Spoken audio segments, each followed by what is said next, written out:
Nabagok ang isang lalaki matapos mahulog sa andas ng Poong Nazareno habang nahimatay naman ang isang babae nang pilitin niyang sumampa sa andas. Narito ang report ni Laila Pangilinan. Hindi pa man niya nasisilayan ang andas. Duguan na ang ulo ng babaeng yan habang nag-aabang sa kanilang bahay sa Palangka Street sa Maynila. Tinamaan siya ng matigas na bagay, kaya naman kinailangan siyang dalhin sa UPPGH Field Hospital. Nabagok naman ang isang lalaking sumampa sa andas at nahulog. Si Daniela Dominguez, hindi na rin tatapusin ang traslasyon ng magulungan ng tricycle ang kanyang hinlalaki sa paa.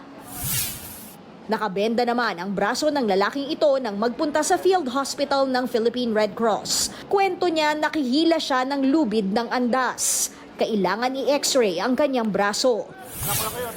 Naabutan din naming hinihingal ang debotong si Ann. Ayon sa kanyang mga kasama, nawala ng malay si Ann dahil pinilit makakyat sa andas. Pero sa kabila niyan, hindi raw titigil si Ann sa debosyon. Namamanata po. Ano ko na po siya, hanggang kahit mamatay po. Gagawin ko po yun para kay God.